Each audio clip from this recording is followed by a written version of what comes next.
montant du déficit budgétaire, il ne va pas y avoir 36 solutions pour payer les intérêts de la dette, qu'il va bien falloir rembourser parce qu'elle va arriver à terme en partie. Moi, je suis rapporteur à la commission des finances et des engagements financiers de l'État, autrement dit la dette, c'est-à-dire cette année 42,5 milliards d'euros, c'est quand même beaucoup d'argent. Nous auditionnons d'ailleurs cette semaine l'agence France Trésor qui va nous expliquer comment on va faire pour payer alors qu'on n'a pas le premier centime. Plus les mesures sociales qui sont nées des revendications des gilets jaunes. Voilà. Et donc, vous allez avoir d'un côté ce trou abyssal, de l'autre côté des dépenses nouvelles. Donc, il va y avoir il y a 3 solutions. Un, c'est l'emprunt. Le deuxième, c'est l'impôt. Et le troisième, c'est celui qu'on essaye d'imaginer aujourd'hui, c'est-à-dire prendre l'argent dans la poche des fraudeurs. Et donc, on a imaginé cette troisième étape sur le consentement à l'impôt.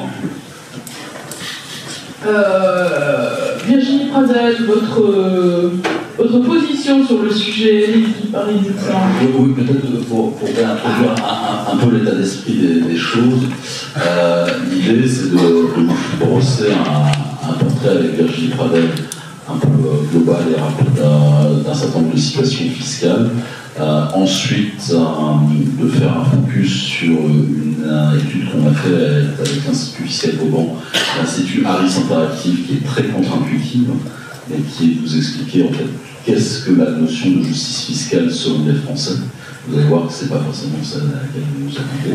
Et enfin, ça nous amène vers le professeur Douai, qui vous expliquera théoriquement et pratiquement comment est-ce qu'on peut justement rejoindre la véritable volonté fiscale des Français avec un nouveau type d'impôt.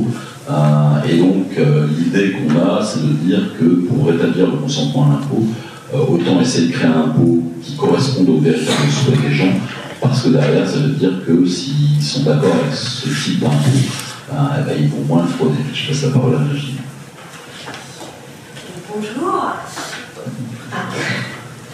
Donc, je commençais mon propos avec une citation du président Pompidou que je trouve particulièrement éclairante et qui est la suivante: la fraude est à l'impôt ce que l'ombre est à l'homme.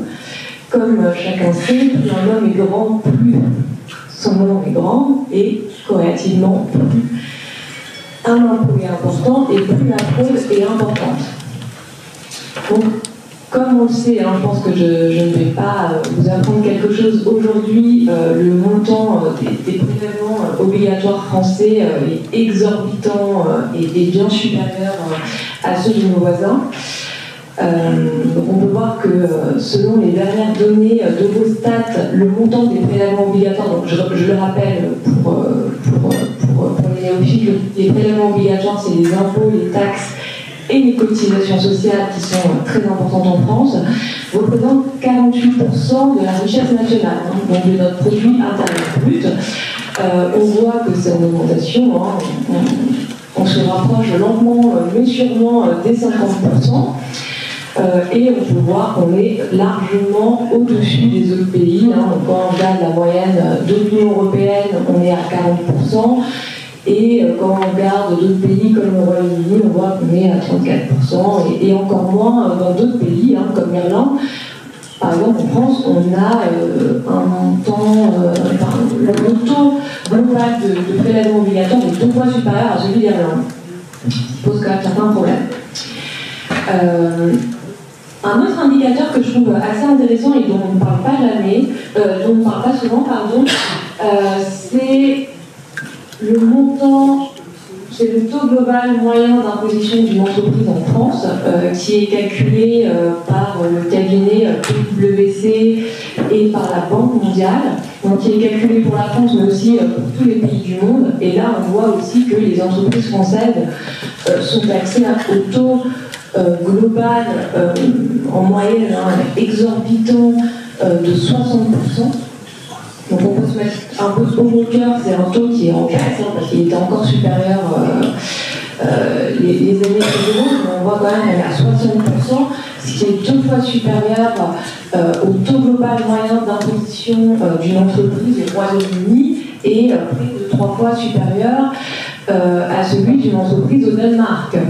Donc bien sûr ça n'excuse pas la fraude, mais quand on arrive à des taux globaux d'imposition aussi astronomiques, on peut comprendre que certaines personnes mal intentionnées cherchent à optimiser la facture fiscale et sociale. Alors je tiens à préciser que ce taux global supérieur à 60% est composé à 50% quasiment de cotisations sociales.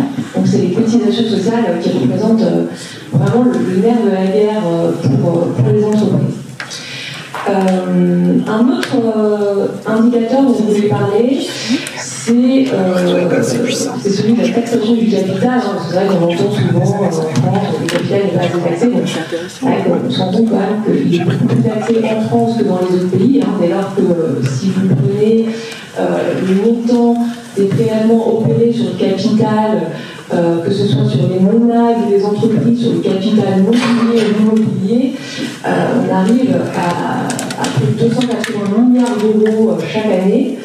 Et quand on calcule le taux implicite d'imposition du capital, on voit qu'on dépasse 50% en France, ce qui est largement supérieur encore aux autres pays. Et un dernier petit indicateur pour faire écho à l'actualité, parce qu'on sait que depuis le début du grand débat, on assiste à une série qui est Une semaine, une taxe. Donc après la semaine consacrée à la hausse de l'impôt sur le revenu, hausse rampante par le biais de la mise sous condition de ressources des niches fiscales, on va y penser quand même, pour arriver à une société totalement sous condition de ressources, même pour les niches fiscales. La semaine dernière a été consacrée à la taxe carbone. Alors, on nous répète à l'envi que la France est un mauvais élève, qu'on pollue énormément, et on ne sait pas pourquoi, mais Emmanuel Macron a décidé, dans la continuité de François Hollande, de s'ériger en leader mondial de la taxation du carbone. Un petit aparté, on est quand même un des pays les plus décarbonés au monde, de toute façon. Et juste, voilà, à titre d'information, parce qu'on a publié ça la semaine dernière avec l'Institut Vauban, que j'ai le plaisir d'animer avec Jean Prat, je tenais quand même à rappeler qu'on a d'ores et déjà l'un des montants de taxe carbone le plus élevé au monde. Alors, sachant qu'il y a beaucoup de pays, on oublie de le rappeler, mais parmi les pays qui polluent le plus au monde, donc les États-Unis, la Chine, la Russie, qui représentent quand même à eux trois plus de 50% des émissions de CO2, on a des pays qui n'ont pas de taxe carbone. En France, avec moins d'1% des émissions de CO2, on a non seulement une taxe carbone, mais une des plus élevées au monde, qui s'élève aujourd'hui à environ 45%, et que le gouvernement souhaiterait doubler d'ici à la fin du quinquennat. Donc je ne vous raconte même pas le point. Je vous raconte pas. Si on a eu les gilets jaunes, c'est parce qu'on a très bien compris l'impact que ça pouvait avoir sur les ménages. Malheureusement, heureusement, en fait, on ne peut pas frauder ce type de taxe carbone. Mais voilà, tout ça pour dire qu'il y a un énorme problème au niveau du montant et de la complexité aussi des prélèvements obligatoires, parce que plus on augmente un impôt, plus on va le complexifier pour épargner une certaine frange de contribuables.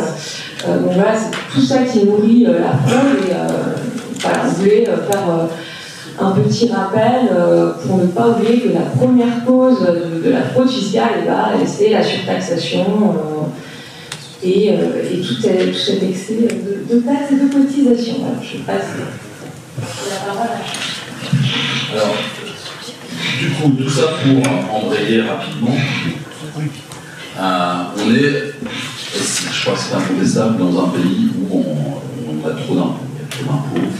Les gens, effectivement, se révoltent. C'est une révolte fiscale, les gilets jaunes, mais pas que.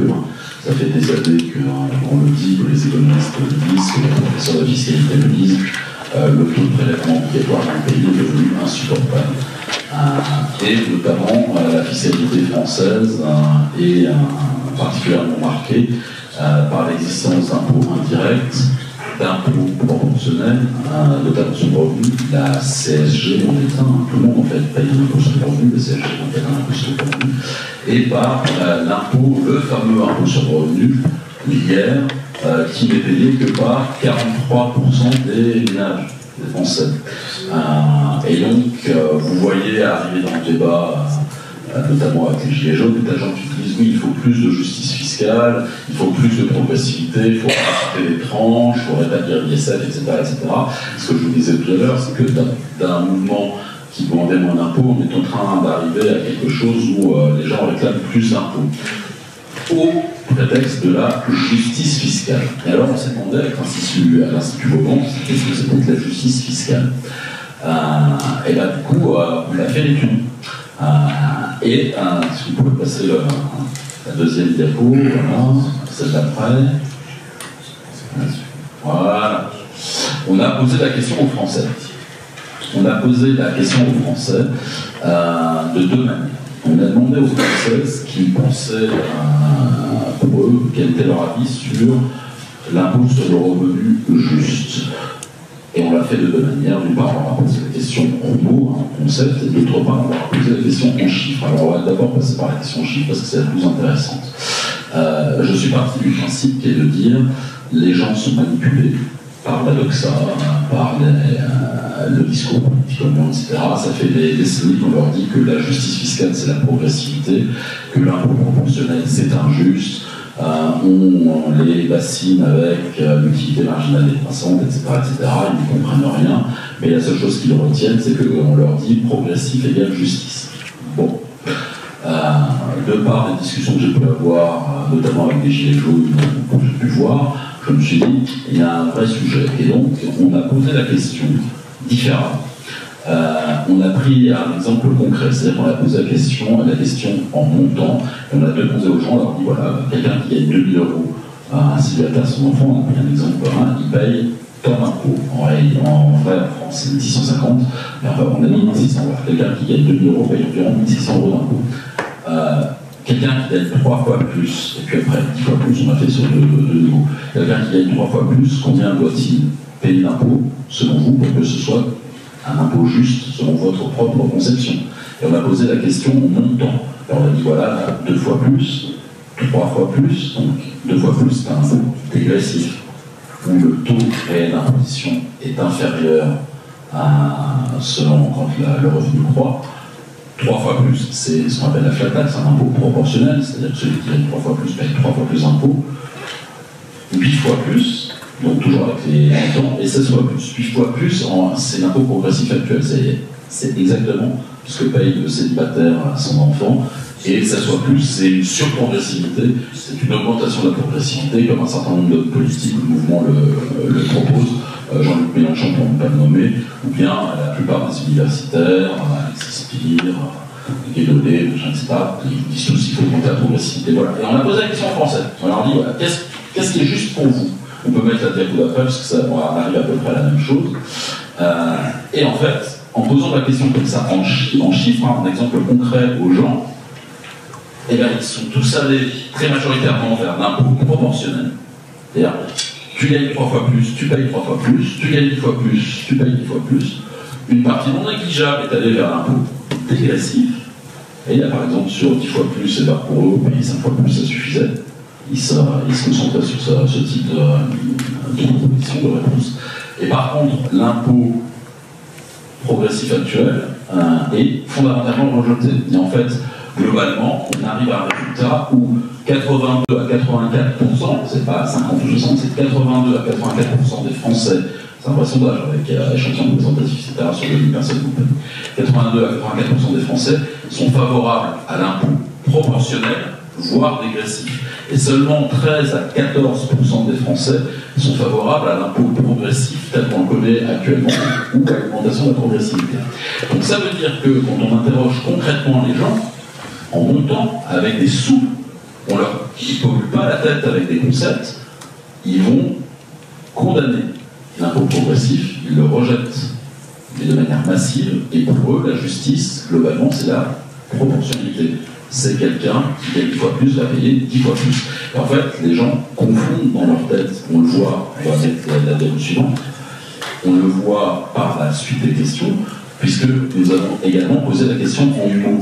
Alors là, en mots, on se rend compte que quand on leur pose la question, est-ce qu'il faut que ce soit que le taux augmente avec le montant, là, on se retrouve avec 68% de gens qui vous disent oui.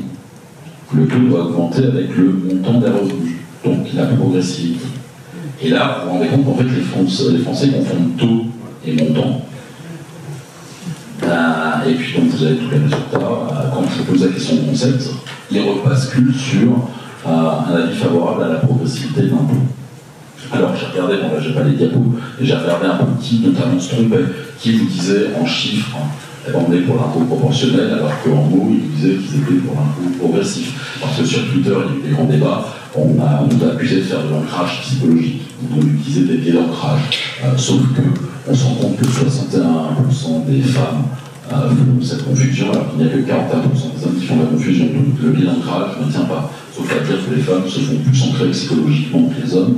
Il n'y a aucune raison scientifique de l'affirmer. En revanche, ce qui est certain, c'est que les femmes ont notre société un rapport beaucoup plus concret avec la gestion des budgets, et donc peut-être une vision beaucoup plus pertinente et précise de la gestion de l'argent que doivent avoir les hommes qui vont être plus dans la politisation des choses, etc. Je ne vois pas tellement d'autres explications. Il y a un vrai différentiel entre les femmes et les hommes sur cette acception fiscale. Même si derrière, sur les résultats chiffrés, ça reste assez constant. Et ce qui est assez flagrant, c'est aussi que ça reste constant selon les opinions politiques. C'est-à-dire que de l'extrême gauche à l'extrême droite, en passant par le centre, en haut et en bas, globalement, tout le monde, quand vous leur posez la question en montant, de manière concrète, va aller spontanément vers l'impôt proportionnel, voire dégressif, et va rejeter l'impôt progressif. Alors tout ça pour dire quoi? Tout ça pour dire que contrairement à ce qu'on vous dit, contrairement à ce dont on vous rebat les oreilles, contrairement à ce que le gouvernement vous explique à longueur d'article, quoique des fois ils confondent aussi, puisque Gérald Darmanin, dans une interview dans le Parisien, a expliqué que, ma foi, l'impôt le plus juste c'était la CSG, proportionnel au revenu. Et Philippe Martinez, le patron de la CGT, a donné une interview absolument fantastique, je crois que c'est un consultant, je ne sais plus, donc on l'a sur Internet, où il vous explique que l'impôt juste, c'est l'impôt proportionnel. C'est super, on a réussi à le convertir, Philippe Martinez, c'est pas de la CGT. Mais globalement, si vous voulez, on est dans une situation où la réalité de la justice fiscale pour les Français, c'est l'impôt proportionnel, ce que j'appelle moi l'impôt proportionnel égalitaire. Et c'est la flat tax, mais c'est mieux de le dire en français, puis à la loi tout le monde en parle en français, un impôt proportionnel égalitaire, applicable à l'ensemble des revenus. Et c'est ça la conception de la justice fiscale réelle des Français. Et c'est pas l'inverse. Et posez-vous la question de savoir pourquoi on arrive en 2019 à une situation où on fait exprimer, quand on parle de concept, on arrive à faire dire aux gens l'exact inverse de ce qu'ils pensent réellement, concrètement. C'est assez amusant. C'est aussi l'une des démonstrations de cette étude, c'est de montrer à quel point la manipulation politique, Jacotin dirait le viol des foules par la propagande politique, à quel point la manipulation politique permet d'aboutir à des résultats qui sont concrets dans votre vie tous les jours, parce que derrière, c'est les impôts qui payent. Voilà. Tout ça pour dire que pour rétablir le consentement à l'impôt, nous, notre position, c'est de se dire allons vers un impôt qui se rapproche le plus possible de ce que les Français ont exprimé, ce qui me permet de faire la passe de rugby au professeur Frédéric Douet, qui va vous expliquer, lui, sa proposition en la matière, puisqu'il a été un des premiers à proposer cette grande fusion impôt sur le revenu, contribution sociale généralisée, pour faire un grand impôt proportionnel, égalitaire. Il ne l'appelle pas comme ça, il l'appelle CSG. Et vous pourrez tous admirer Charles Pratt dans son numéro du Grand Bleu, qui nous fait tout ça sans prendre son souffle. Professeur, à vous. Charles, est-ce que je parle de GAFAM? Oui, parce que ça, après, c'est la cerise sur le gâteau. On peut commencer par la suite? Alors, on peut commencer par la suite. Ça fera plaisir aux gens qu'on parle de code fiscal. Allez-y. Bon, alors, deux mots. Charles m'a dit de vous parler rapidement des GAFAM, sujet que je connais bien pour m'intéresser à la fiscalité du numérique. Alors, quand on parle de fiscalité du numérique, ce ne sont pas seulement les GAFAM, C'est aussi tout ce qui touche l'économie collaborative, les monnaies électroniques, le financement alternatif, toutes les mesures en faveur des entreprises innovantes, donc ça ne se limite pas à la taxation des GAFA. Effectivement, le projet dont on parle, pour parler plus loin, depuis plusieurs mois, c'est cette fameuse fausse bonne idée de taxation des GAFA, parce que, bon, dans l'absolu, c'est très bien, alors ce qu'il faudrait savoir toutefois, enfin, il faut quand même replacer les choses dans leur contexte. Première remarque, le produit est estimé à environ 500 millions d'euros par an, donc c'est pas si délirant que ça. Deuxième difficulté, dans l'absolu c'est très bien, mais en pratique, comment fait-on pour taxer les GAFA? Puisque je vous rappelle que nous sommes dans un domaine qui est un domaine virtuel, donc serait concerné principalement Google et Facebook. Mais concrètement, quelle est l'assiette de cette taxe? Comment est-ce que je fais si j'ai un internaute qui masque son adresse IP ou qui est domicilié ou qui la délocalise, etc. etc. Techniquement, en théorie, c'est très bien, mais en pratique, techniquement, ça pose énormément de difficultés. Et puis, troisième et dernière remarque pour clore le débat sur le sujet, c'est vrai qu'on pointe du doigt les GAFA en disant qu'il n'y a pas d'impôt en France ou en Europe, c'est vrai. Mais n'oubliez pas qu'ils paient a priori des impôts aux États-Unis et que les GAFA sont le fer de lance du système de renseignement et de l'économie américaine. Et je ne suis pas persuadé que si nous instaurons une taxe sur les GAFA, que les États-Unis soient passifs et ne réagissent pas et ne prennent pas des mesures de rétention. Donc nous risquons au final d'être on va en parler plus tard, mais je vais tout en passer. Alors, sinon, Charles m'a demandé également de vous parler de la justice fiscale, très vaste débat, puisque je crois que chacun dans la salle doit avoir sa propre opinion de ce qu'est la justice fiscale. Vous avez 10 minutes. 10 minutes. Qu'est-ce que la justice fiscale? Tout est relatif. J'ai eu l'occasion d'échanger avec Charles Pratt à plusieurs reprises sur ce sujet.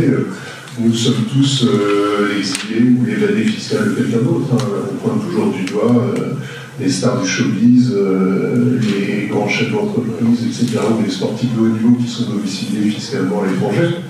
Mais le frontalier qui va acheter qui prend sa voiture pour aller faire son plein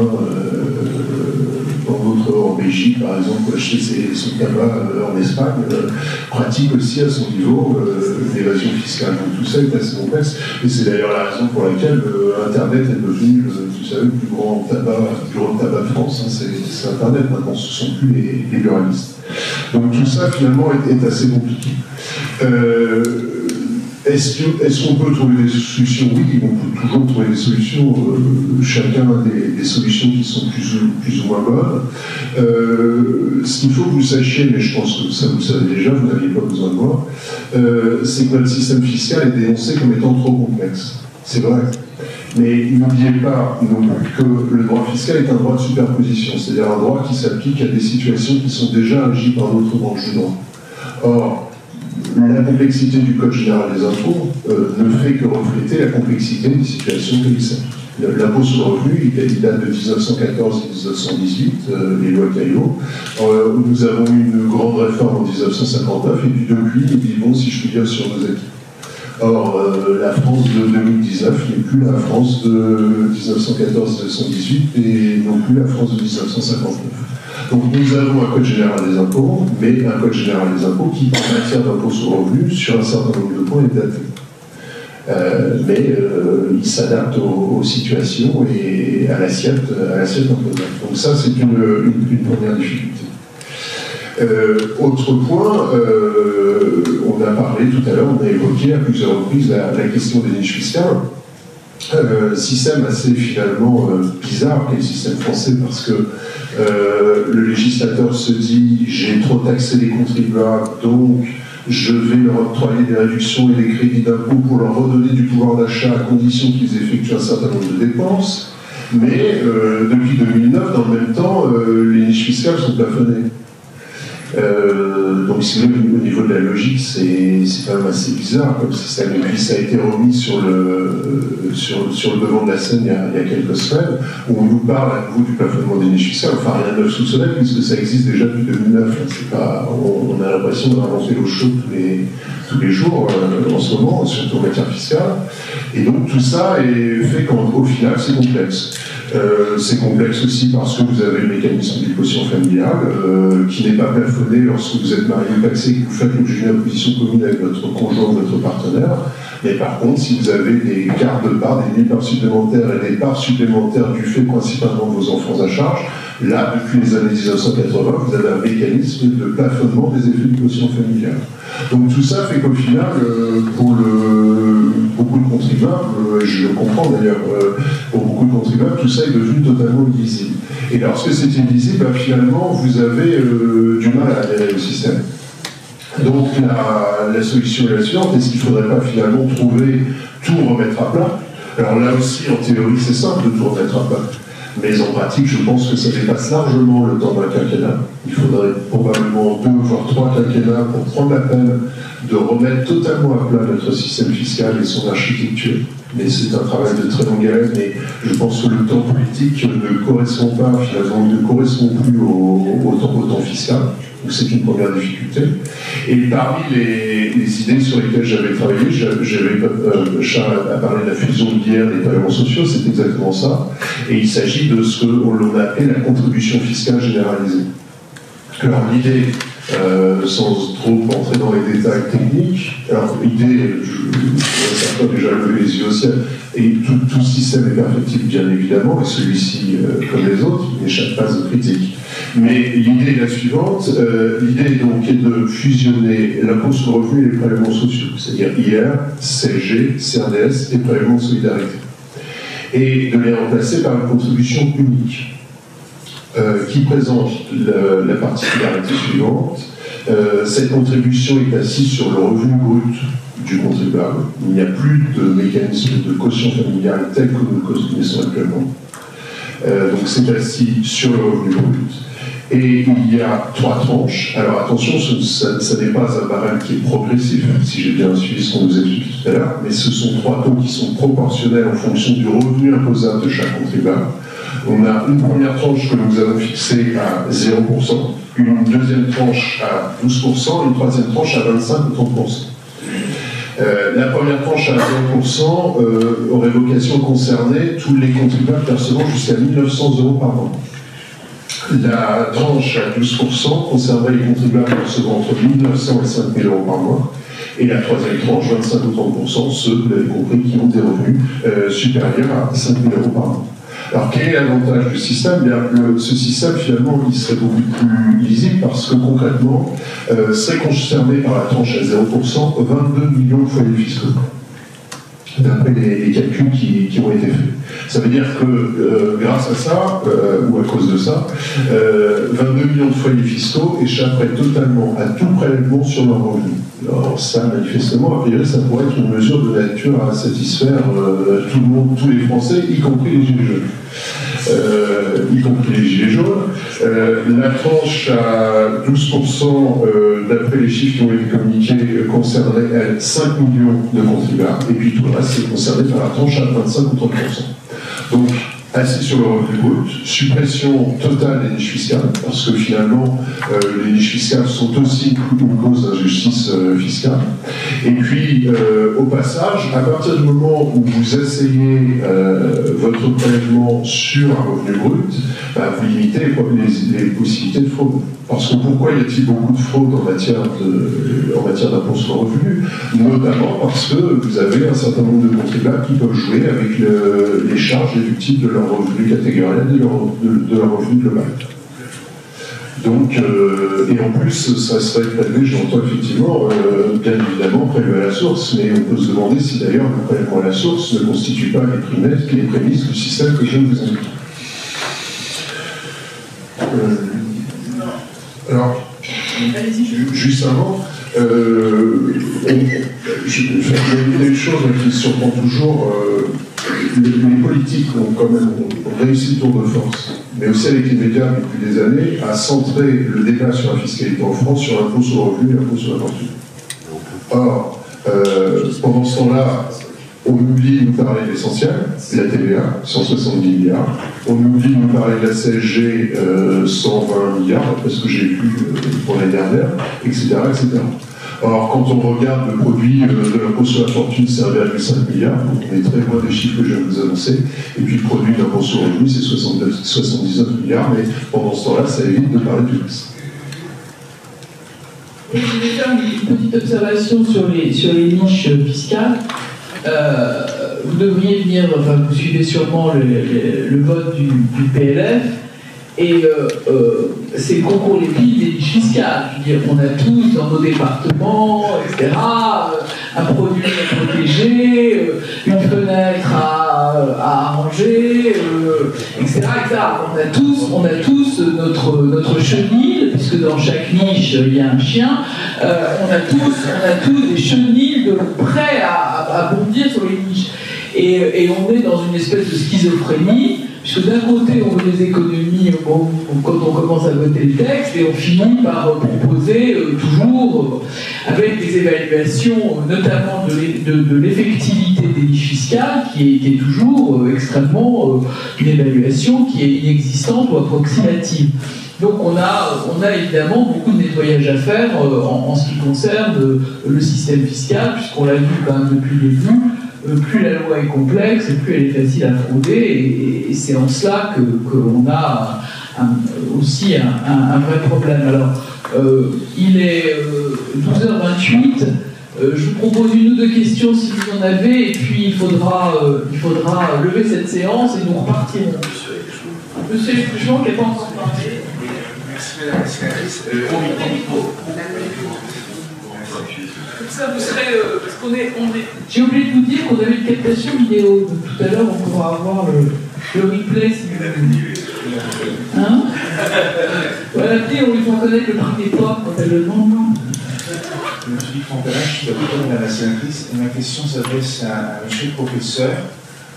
Son projet qui vise à exclure 22 millions de nos concitoyens de tout versement, de toute contribution, ne serait-il pas contraire à l'article 6 de la Déclaration des droits de l'homme, qui vise l'impôt, qui vise par exemple l'égalité devant la loi fiscale?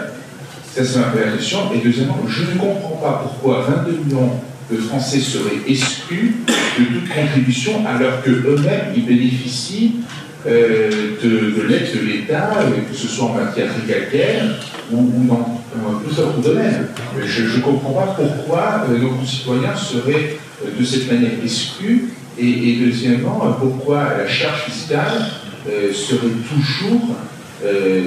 reposerait toujours sur la fraction de nos concitoyens qui sont les plus entrepreneurs. Donc ceux qui travaillent le plus, ceux qui font les meilleures études, sont toujours ceux qui sont le plus pénalisés, fiscalisés, selon votre proposition.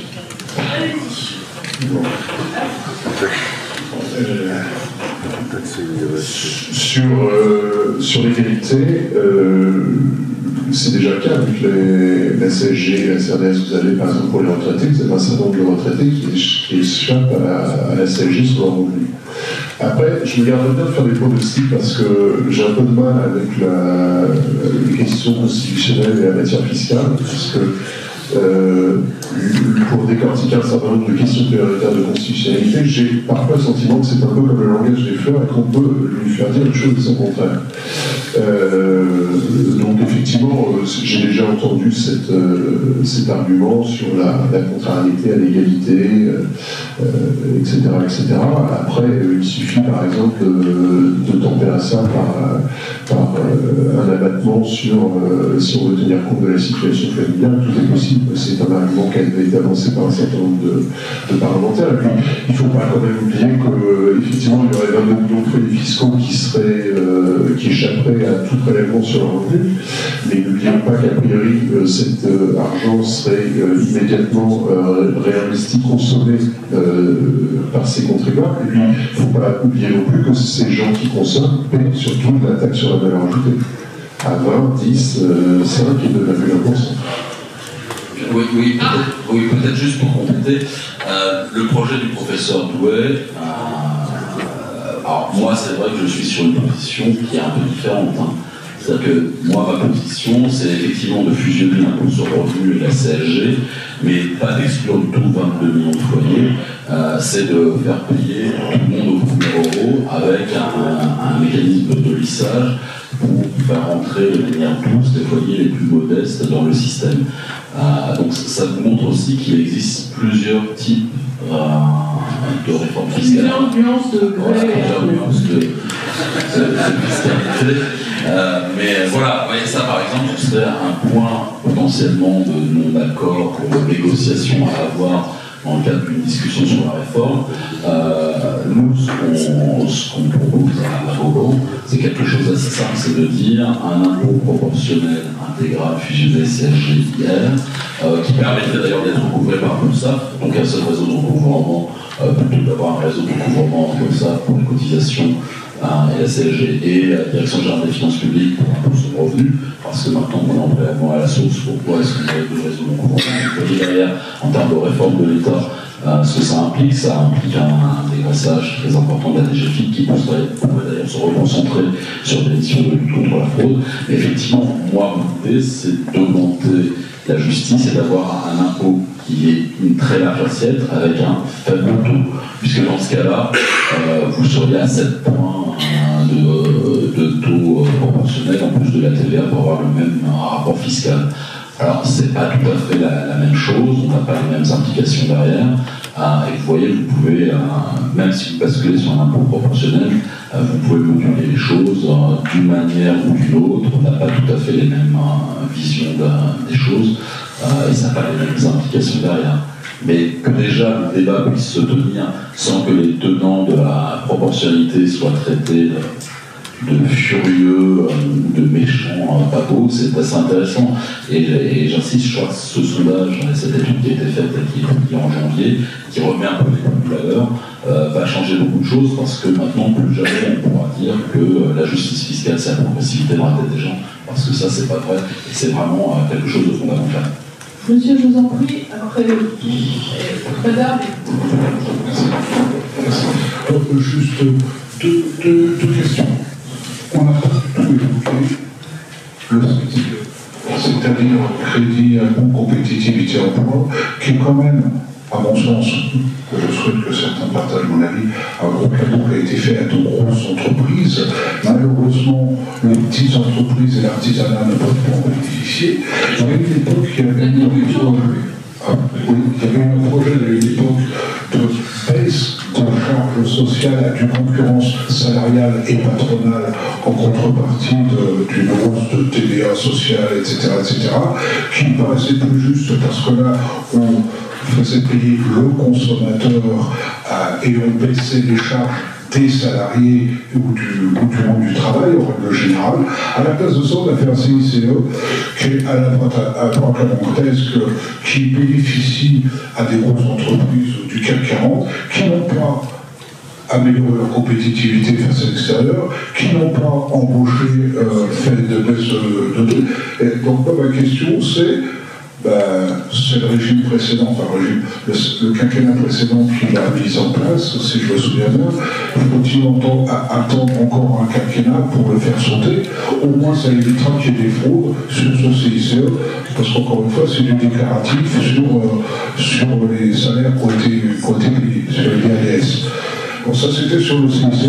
La deuxième question, c'est sur le principe pur de l'impôt sur le revenu. Encore une fois, 17 millions de contribuables sur 37 millions de foyers fiscaux, est-ce vraiment de la justice fiscale? Pourquoi 20 millions de gens ne payent pas d'impôt sur le revenu, plutôt que de dire, dans ce cas-là, on baisse d'une manière importante l'impôt sur le revenu et on augmente à due concurrence la TVA, l'impôt sur la consommation, en fait, la taxe sur la valeur ajoutée, l'impôt sur la consommation, parce que beaucoup de gens n'ont pas de revenus, déclarés, entre autres tout ce qui est l'économie souterraine et autres, et par contre ces gens-là consomment. Voilà, merci. Merci beaucoup. Alors, sur la deuxième question, Charles a répondu tout à l'heure sur l'impôt au 1er euro. Et sur le crédit impôt compétitivité, il me semble bien, si mes souvenirs sont bons, que la loi de finances de cette année y a mis un terme. Donc, je pense que c'était une mauvaise idée. Voilà, madame.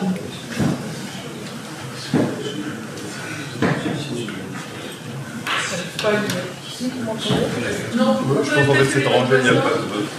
Allez, je vous laisse passer.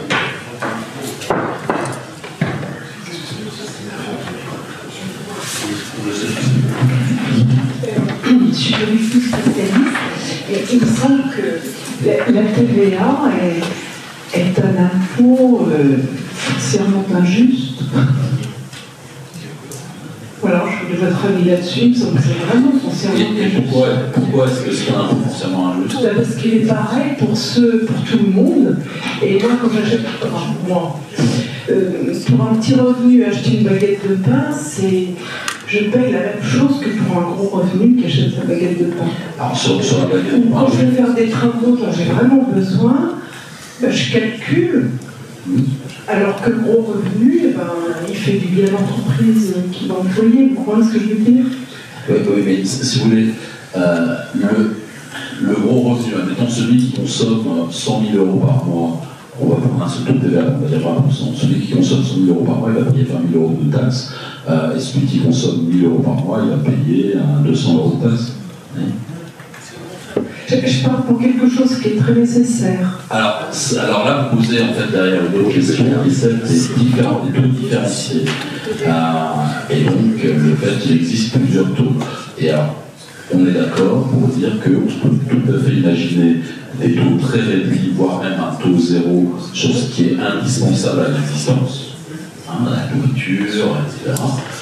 Et des taux plus élevés pour ce qui est pour du luxe. Vous savez, je suis d'une génération, vous voyez, j'ai pas encore là-bas, je suis d'une génération qui a connu la TVA à 33 1/3 sur les produits de luxe. Enfin, moi, quand j'étais jeune, qu'il fallait acheter une mobilette ou une voiture ou un certain nombre de choses, on avait une TVA à 33,3. Pas comme aujourd'hui à 20 et quelques. On avait une TVA à 33,3 sur les produits dits de luxe, donc qui étaient normalement achetés plus par les gens qui étaient vendus moyens. Une TVA à 18,6 qui était la TVA de normale, et puis la TVA automobile devait être à 105. Ça doit être un peu comme ça. Donc, chaque année, madame, vous pouvez éteindre votre micro, s'il vous plaît. Nous votons chaque année des taux réduits, notamment pour des produits de première nécessité, notamment féminins. L'année dernière, on a... Ah oui, mais c'est un vrai sujet. C'est un vrai sujet. Donc ça a été pris en compte et notamment ça fait l'objet de débats classiques sur les produits de première nécessité. Une petite question très simple, en fait, l'Institut Vauban, on le voit arriver dans le paysage depuis 6 mois, on ne connaît pas très bien. Donc je voulais savoir si c'était un groupe d'avocats bénévoles qui avait monté ça ensemble, ou est-ce que c'était financé par des petites entreprises, par des grandes, il y a des objectifs, quoi. Non, vous peut-être.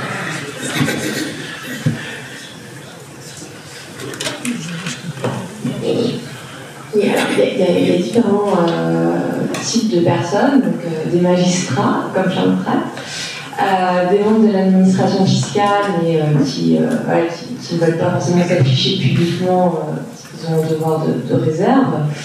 Vous avez des universitaires, bon après ça a vocation à se développer et nous ce qu'on aimerait beaucoup c'est qu'il y ait des membres de la société civile, notamment des chefs d'entreprise. Alors c'est complètement bénévole,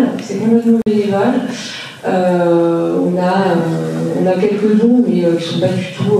Voilà, c'est la famille, les amis, ceux qui veulent réduire leur facture d'emploi sur le pour être très transparent, par exemple, l'étude Harris Interactive, parce que c'est vrai que ça a un coût, ça a été entièrement financé sur deniers perso, quoi. Des gens d'institut, voilà. Donc, pour répondre à votre question, il n'y a pas de lobby. Il y en a tellement d'Institut Montaigne qu'on connaît, c'est multinational, donc c'est bien de le savoir, c'est mieux de savoir que vous n'êtes pas financé. Il n'y a absolument aucun lobby. Et vous avez vu qu'on est très bon parce qu'on a une capacité à passer dans la presse qui est impressionnante.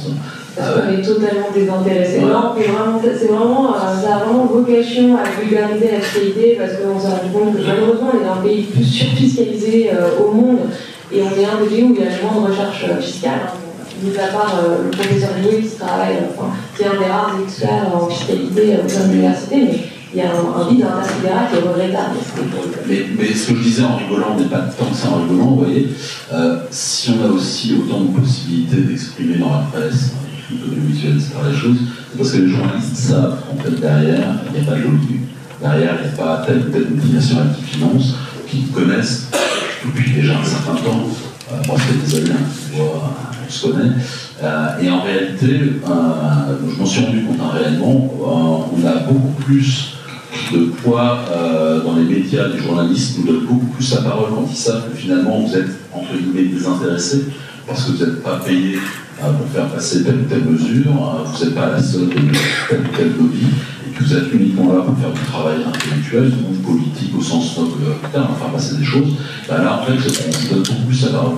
C'est ce qui est assez simple d'ailleurs, c'est plutôt une bonne nouvelle de dire que quand vous êtes là et que effectivement, quand je passe à la télé, je vais mettre des pays, par exemple. Voilà.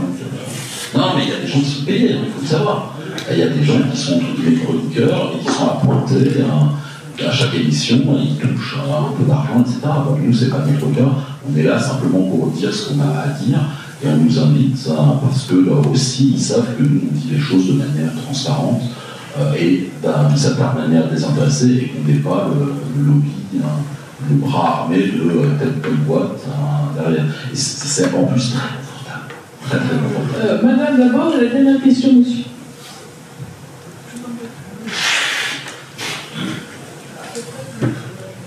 Bonjour, merci beaucoup de nous avoir accueillis, c'est très aimable, on est ravis.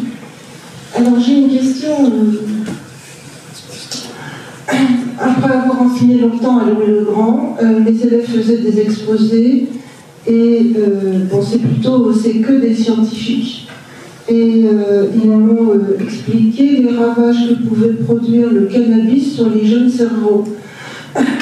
Il semblerait, d'après eux, que cela empêche les connexions neuronales. C'est-à-dire que jusqu'à ce que le cerveau soit vraiment constitué, le cerveau serait attaqué par cette substance. Et donc, ce ne serait pas pour rien qu'on l'appellerait la beuh, parce que ça rendrait les gens un peu idiots. Bon.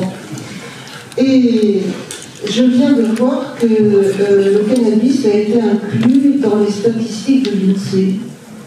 Puisqu'il a été inclus dans les statistiques de l'INSEE, pourquoi n'est-il pas fiscalisé? Deuxièmement, puisque ce trafic vient d'un pays que tout le monde connaît, pourquoi ne demande-t-on pas à ce pays d'être lui-même fiscalisé? Parce que finalement, il nuit à la santé de nos jeunes. Et puis, en toute impunité. En toute impunité. Pour répondre très rapidement à votre question, parce que derrière, vous posez en filigrane la question de la légalisation du cannabis. Alors moi, je vais vous dire, je suis totalement opposé à la légalisation du cannabis.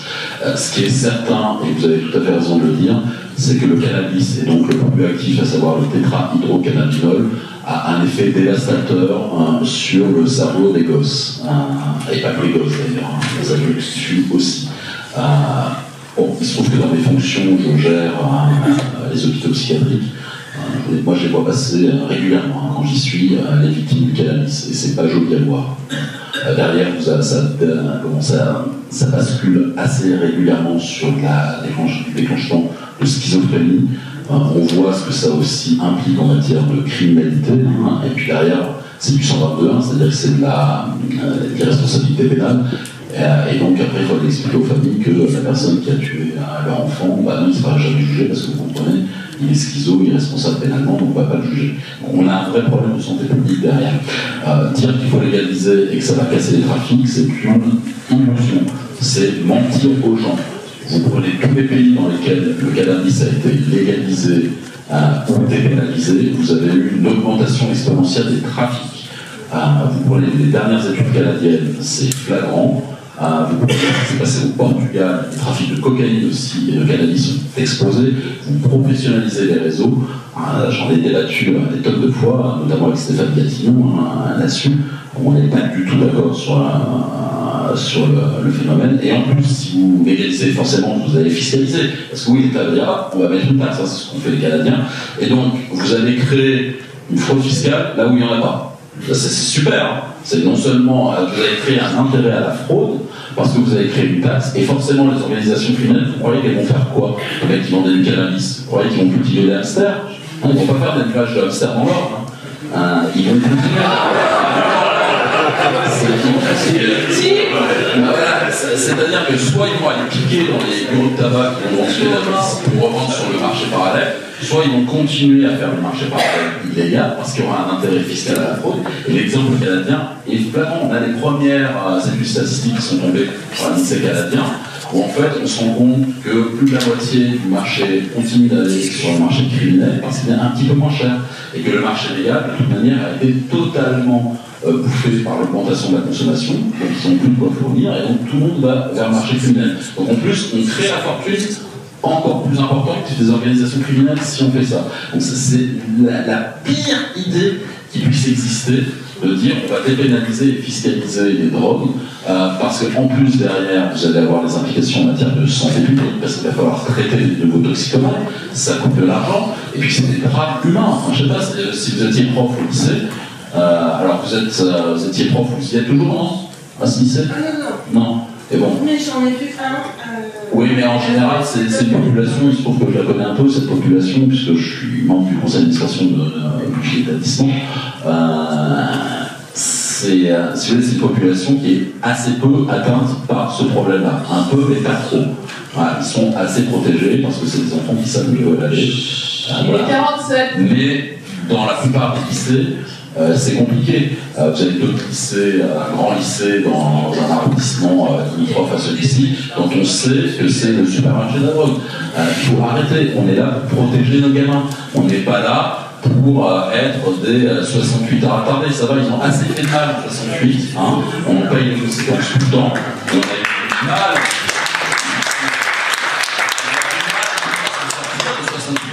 C'est pas pour remettre ça, quoi. C'est à un moment donné, la société française, pour reprendre un petit peu, il faut porter ses pantalons. Et puis voilà, il faut arrêter.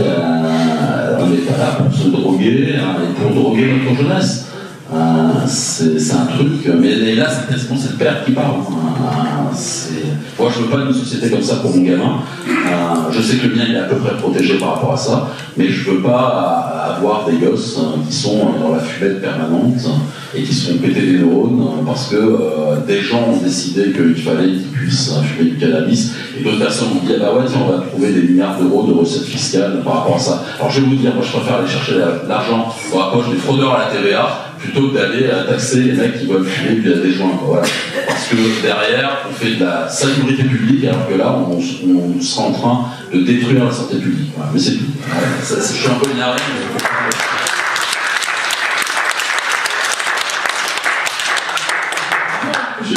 Je vous remercie d'avoir mis... Oui.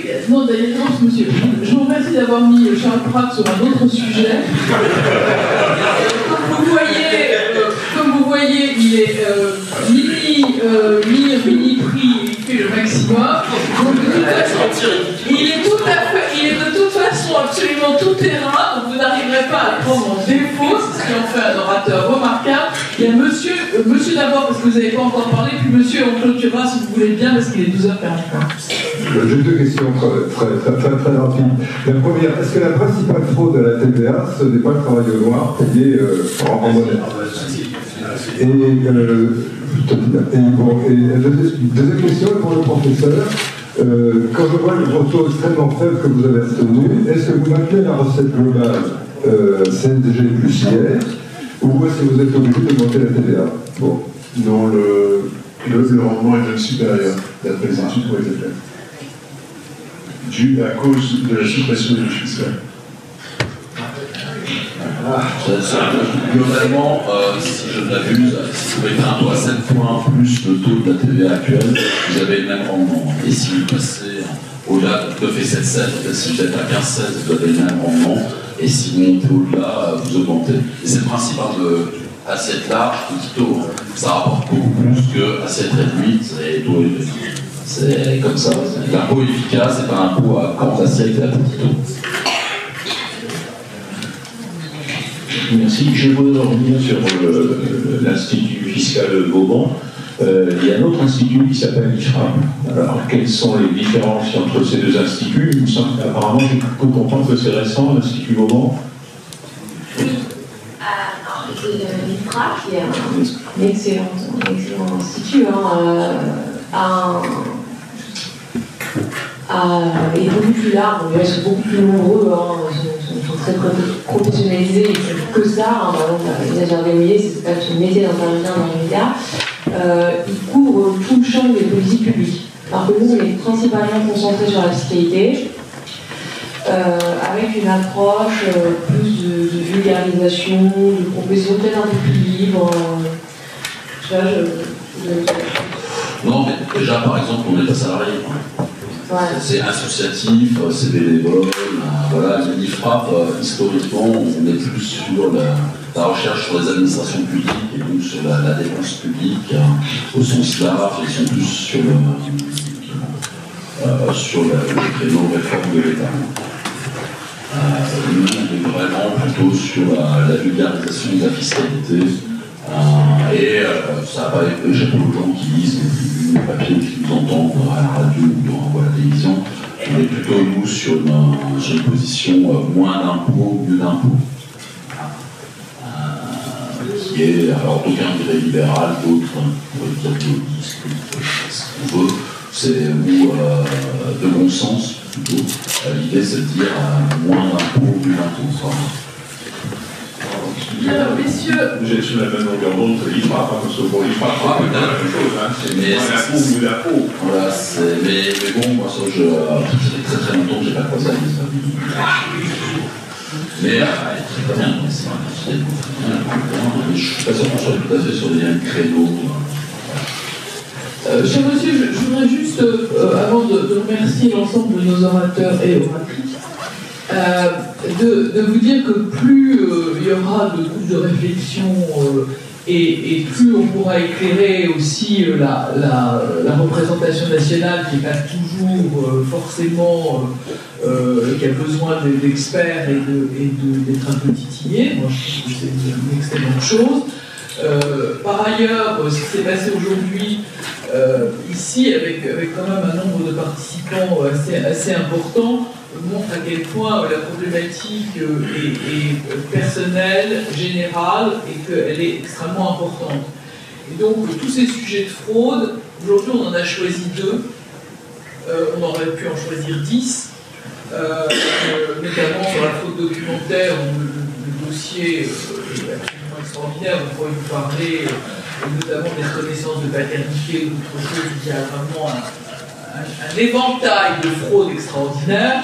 Sur la fraude fiscale, la fraude des grandes entreprises, des multinationales, des paradis fiscaux, etc. On aurait pu aussi parler de ça. Aujourd'hui, on a fait un choix.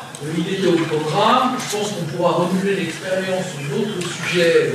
Dans tous les cas, cette maison est la vôtre. Et je crois qu'on peut remercier Charles Pratt et nos orateurs qui nous ont fait passer une matinée formidable, et en tous les cas qui ont beaucoup éclairé les sujets. Vous n'avez pas dit enrichissante. Pardon? Vous n'avez pas dit enrichissante. Non, je n'ai pas dit enrichissante. Je voulais vous dire simplement qu'il y a une captation vidéo qui sera sur le site de l'UDI, je pense, non pas pour des motifs strictement politiques, quoique, mais parce que c'est les moyens techniques de l'UDI qui ont bien voulu se mettre à disposition.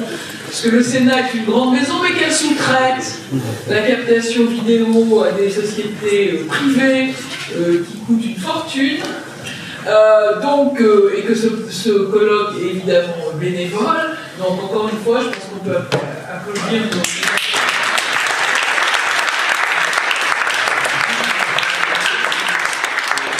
ceux qui étaient sur Twitter, en fait, c'est une retransmission de Periscope, donc que vous avez sur le site du CERU, donc du Centre d'études de la recherche de l'UNI, qui était là. Donc vous pouvez aller sur le compte Twitter du CERU. Elle doit être en 2 parties, je crois, la retransmission vidéo, parce qu'il y a eu à un moment donné un pépin technique à la fin de la première partie. Et donc, si vous êtes sur Twitter et pas sur Facebook, vous allez sur le compte du CERU ou sur mon compte Twitter, je l'ai retweeté, et vous retrouverez le tweet avec la rediffusion en vidéo qui est évidemment disponible. Alors, je crois qu'à certains moments, il y a des problèmes de son, on n'entend pas très bien ce qui passe pas bien dans le micro, mais bon, en tout cas, vous aurez toute la retransmission vidéo sur Twitter via le compte du CERU, et vous pouvez passer par le lien à @champrats si vous êtes sur Twitter, et sur Facebook, vous allez sur le compte du DI officiel, je crois, avec ouvert. Il n'y a pas besoin d'être appuyé avec regardez. Et puis, alors, c'est pas une diffusion en direct sur le compte de l'UDI, ce sera une diffusion en différé, donc il faudra qu'ils mettent la capture sur leur page Facebook. Et le petit miracle a eu lieu, il est 12h56 et on a quasiment tenu l'horaire. Merci à vous.